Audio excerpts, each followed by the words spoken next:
Anong nangyari dito sa NBA Finals logo sa Game 2? Sayaw si Haliburton mga idol. Dahil maraming nagreklamo sa Game 1 na walang NBA Finals emblem sa court, eto naglagay ng digital Larry O'Brien trophy mga idol ang NBA. Pero sana ginawa nilang decal para hindi nagmukhang Photoshop yung kinalabasan ng trophy. Well, first quarter ng Game 2 natuto na ang Indiana Pacers na hindi kumagat sa mga fake ni SGA.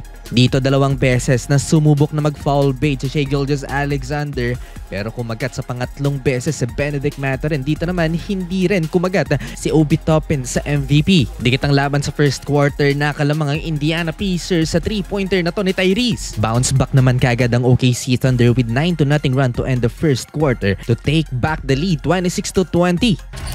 Joe, oh, what a move from Isaiah Joe! 6 points OKC lead led by Chet Holmgren 9 points. Second frame without SGA, kumana ang 2 stars mga idol ng OKC, Jalen Williams and Chet Holmgren. Dito unti-unting lumobo ang lamang ng home team hanggang sa umabot nga ng 15 ang Magic lead na kinambak naman sa Game 1 ng Pacers. 42-27 with 7 minutes left bago ang halftime. Dito din sa second quarter, pinalitan ang trophy mga idol na emblem ng NBA Finals na. Pinatanggal yata to ni Adam Silver pero mukhang sinisigurado na ng OKC Thunder na hindi na makakambak ng Indiana Pacers ang kanilang kalamangan dito sa first half.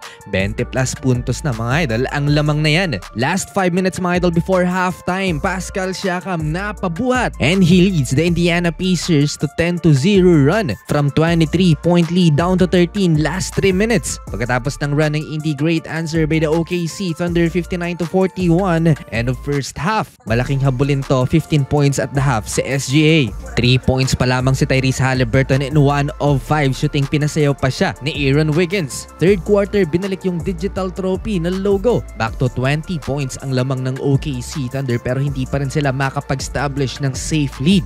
Though hindi makuha ni Tyrese Haliburton ng kanyang rhythm, step up naman ng mga role players. Solid si Alex Caruso dito sa Game 2, 13 points and counting mga idol, 3 3-pointers so far. Meron ng 3 steals and 1 block sa SGA. Mas maraming contact rin ang na-absorb niya dito sa third quarter. Mas maraming free throws din ang na-award sa kanya kumpara sa first half. In 3 quarters, liability si Tyrese Haliburton. Aaron Nesmith nagpaparamdam, 4 na 3-pointers na so far. Malaki pa rin ang hinahabol ng Pacers at the end of third quarter, 93-74, 19-point OKC lead.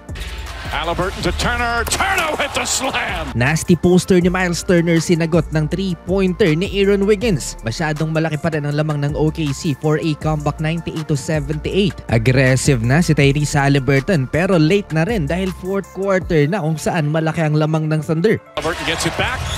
Clear path and throws it. Sunod-sunod na naging puntos ni Tyrese Haliburton sa Aaron Wiggins, ang isa pang X-factor ng OKC Thunder off the bench. 17 points na rin with 5 3-pointers. Napaka-consistent ng MVP, 30-point game na. Sa Game 1 mga idol nagtala to ng 38 points. Last 9 out of 10 games mga idol ng OKC Thunder nagtala ng at least 30 points sa SGA. Down the stretch, suko na si Rick Carlisle, ipinasok ang rookie na si Johnny Furphy.